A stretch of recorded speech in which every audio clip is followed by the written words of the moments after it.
하나님을 기쁘시게 하는 삶. 데살로니가전서 4장 1절에서 12절 말씀.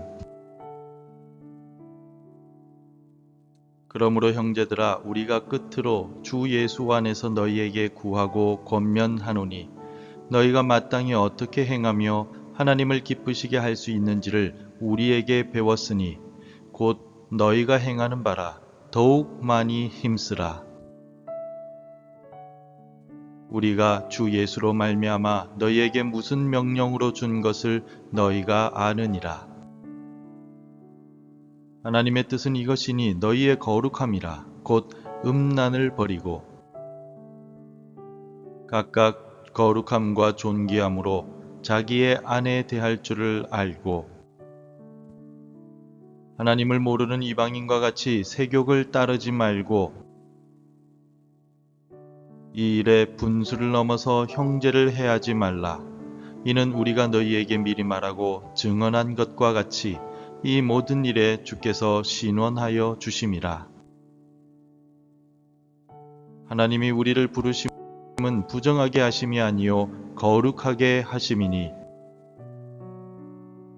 그러므로 저버리는 자는 사람을 저버림이 아니요 너희에게 그 성령을 주신 하나님을 저버림이니라. 형제 사랑에 관하여는 너희에게 쓸 것이 없음은 너희들 자신이 하나님의 가르치심을 받아 서로 사랑함이라. 너희가 온 마게도냐 모든 형제에 대하여 과연 이것을 행하도다.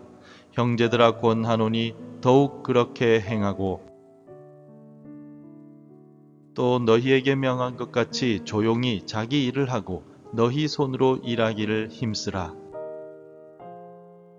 이는 외인에 대하여 단정히 행하고 또한 아무 궁핍함이 없게 하려 함이라. 성경의 창세기에 등장하는 요셉이라는 청년을 기억하실 것입니다. 그는 낯선 이국 땅 애굽에서 보디발 장군의 신임을 얻어 가정 총무가 되었습니다. 그러나 그의 준수한 용모는 예상치 못한 시험을 불러오고 말았습니다. 주인의 아내가 끈질기게 그를 유혹했던 것입니다. 날마다 계속되는 유혹 앞에서 요셉은 타협하거나 변명하지 않았습니다. 요셉은 단호하게 외쳤습니다. 그런즉 내가 어찌 이 큰 악을 행하여 하나님께 죄를 지으리까? 결국 여인이 그의 옷을 붙잡았을 때 그는 옷을 버려두고 그 자리를 뛰쳐나갔습니다.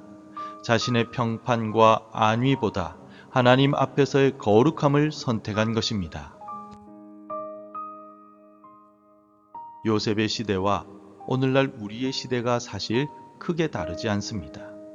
우리 역시 수많은 유혹의 파도에 직면해 있습니다. 얼마 전 신문기사에서 그리고 텔레비전 프로그램에서 서로 사랑한다고 믿었지만 잘못된 성지식으로 인해 원치 않는 임신과 낙태의 아픔을 겪게 된 어린 고등학생 커플의 안타까운 사연을 보았습니다. 고대 데살로니가처럼 오늘날 우리 사회 역시 성을 한낱 쾌락의 도구로 가볍게 여기는 문화에 깊이 물들어 있습니다. 이러한 세상 속에서 우리는 어떻게 요셉처럼 굳건히 서서 하나님을 기쁘시게 하는 삶을 살아갈 수 있겠습니까? 오늘 본문 말씀이 그 명확하고 은혜로운 길을 우리에게 보여주고 있습니다. 사도 바울이 복음을 전했던 데살로니가 교회는 이방 도시 한가운데서 믿음의 역사와 사랑의 수고, 소망의 인내로 빛나던 공동체였습니다. 사도 바울은 이들을 향한 깊은 애정을 가지고 편지를 썼습니다. 목자의 심정으로 그들을 향하여 권면하였습니다. 사도 바울은 데살로니가 교회 성도들을 향하여 너희가 마땅히 어떻게 행하며 하나님을 기쁘시게 할 수 있는지를 우리에게 배웠으니 곧 너희가 행하는 바라 더욱 많이 힘쓰라 라고 말하였습니다. 바울의 이 말은 책망이 아니라 사랑이 담긴 격려의 말이었습니다. 마치 경기에서 이기고 있는 선수에게 더 힘을 내어 위대한 승리를 쟁취하라 라고 응원하는 감독의 외침과 같습니다. 오늘 이 새벽 하나님을 더욱 기쁘시게 하는 삶으로 나아가라는 우리 주님의 음성에 함께 귀 기울이기를 소망합니다. 오늘 본문 3절은 단호하게 선포하고 있습니다. 하나님의 뜻은 이것이니 너희의 거룩함이라 곧 음란을 버리고. 우리를 향한 하나님의 가장 첫 번째 뜻은 우리의 성공이나 행복 이전에 바로 거룩함입니다. 여기서 거룩함으로 번역된 헬라어 하기아스모스는 세상으로부터 구별되어 하나님께 거룩하게 바쳐진 상태를 의미합니다. 그리고 이 거룩한 삶의 첫걸음은 음란, 즉 헬라어로 포르네이아를 버리는 것입니다. 당시 로마 문화권에서는 성적인 방종이 만연했기 때문에 이 같은 명령, 음란을 버리라 라는 말은 세상을 거스르는 혁명적인 선언이었습니다. 사도 바울은 이어서 4절과 5절에서 하나님을 모르는 이방인처럼 세욕을 따르지 말고 거룩함과 존귀함으로 자기 몸을 다스리라 라고 말합니다. 왜 이것이 중요할까요? 8절은 그 이유를 분명히 밝히고 있습니다. 이 거룩함의 가르침을 저버리는 것은 사람을 저버리는 것이 아니라 우리 안에 성령을 주신 하나님을 저버리는 것이기 때문입니다. 어떤 사람이 유명한 건축가에게 의뢰하여 꿈에 그리던 집을 짓는다라고 상상해 보십시오. 건축가는 최고의 설계와 자재로 튼튼한 기초와 골격을 세웠습니다. 그런데 집주인이 내부 마감은 자신이 직접 하겠다며 값싸고 조잡한 자재로 대충 마무리해버렸습니다. 그 모습을 본 건축가의 마음이 어떠하겠습니까? 우리 하나님께서는 예수 그리스도라는 완벽한 기초 위에 우리의 인생이라는 집을 세우셨습니다. 그런데 우리의 일상적인 선택, 특히 순결에 관한 선택은 그 집을 마감하는 인테리어 자재와 같습니다. 우리는 과연 주인이신 하나님을 기쁘시게 할 거룩과 존귀함의 자재를 가지고 내부 인테리어를 하고 있습니까? 아니면 세속적인 쾌락이라는 값싼 자재로 하나님의 성전을 더럽히고 있습니까? 하나님은 오늘 우리에게 주님의 영이 거하실 아름답고 거룩한 집을 지으라고 말씀하고 계십니다. 하나님을 기쁘시게 하는 삶은 단지 거룩하고 순결할 뿐만 아니라 사랑이 넘치는 삶이기도 합니다. 오늘 본문의 9절과 10절을 통해서 사도 바울은 이렇게 말씀하고 있습니다. 형제 사랑에 관하여는 너희에게 쓸 것이 없음은 너희들 자신이 하나님의 가르치심을 받아 서로 사랑함이라. 너희가 온 마게도냐 모든 형제에 대하여 과연 이것을 행하도다. 형제들아 권하노니 더욱 그렇게 행하고. 여기에서 형제의 사랑을 뜻하는 헬라어 필라델피아라는 단어는 예수 그리스도 안에서 한 가족이 된 성도들 사이에 특별한 사랑과 우애를 의미합니다. 그리고 사도 바울은 이 사랑을 두 가지 매우 실제적인 명령과 연결하고 있습니다. 11절, 12절입니다. 조용히 자기 일을 하고 너희 손으로 일하기를 힘쓰라. 이는 외인에 대하여 단정히 행하고 또한 아무 궁핍함이 없게 하려 함이라. 조용하고 근면하며 책임감 있는 삶의 태도가 공동체 안에서는 서로에게 짐이 되지 않는 사랑의 표현이며 공동체 밖의 사람들에게는 존경을 얻는 믿음의 증거가 된다는 것입니다. 이러한 사랑의 명령은 우리 주님이신 예수님께서 직접 주신 새 계명의 연장선에 있습니다. 우리 주님은 십자가를 지시기 전날 밤 제자들에게 이렇게 말씀하셨습니다.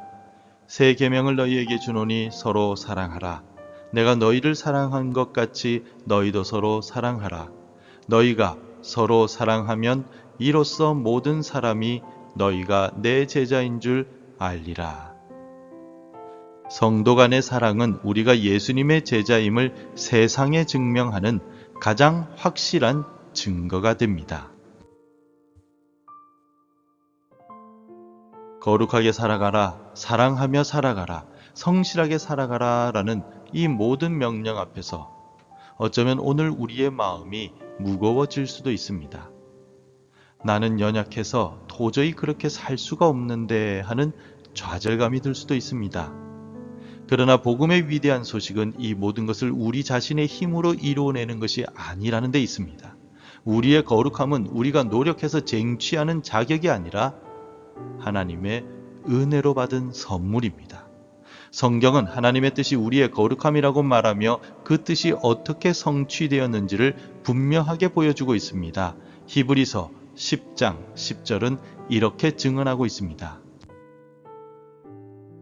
이 뜻을 따라 예수 그리스도의 몸을 단번에 들이심으로 말미암아 우리가 거룩함을 얻었노라.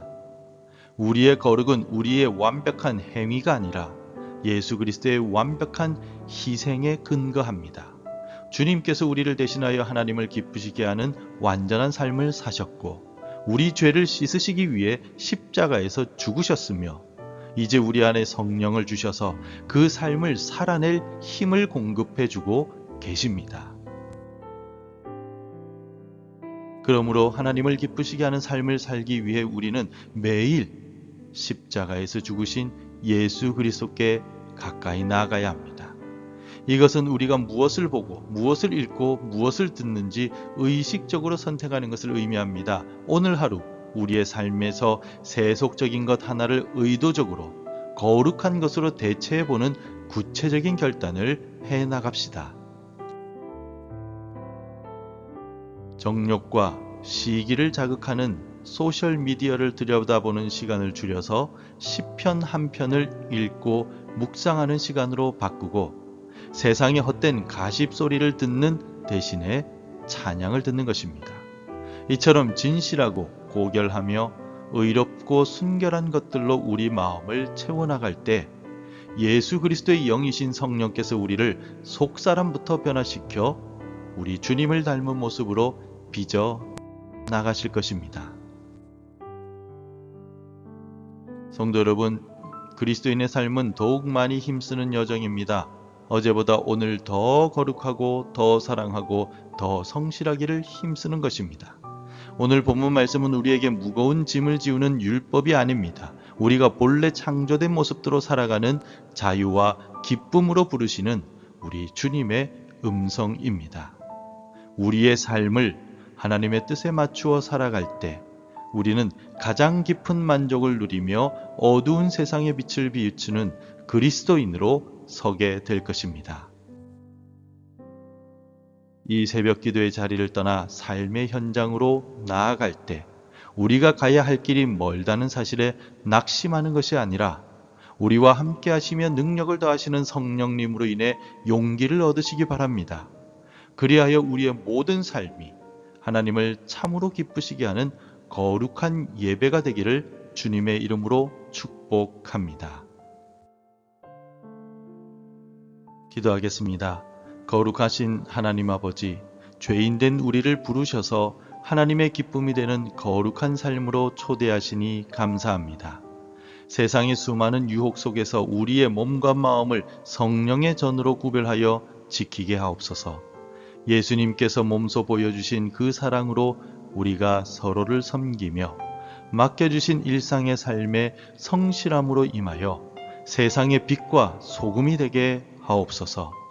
이 모든 말씀 우리 주 예수 그리스도의 이름으로 기도드립니다. 아멘. 계속해서 함께 기도해 주시기 바랍니다. 세상의 음란을 버리고 거룩한 성도로 살아가게 하소서.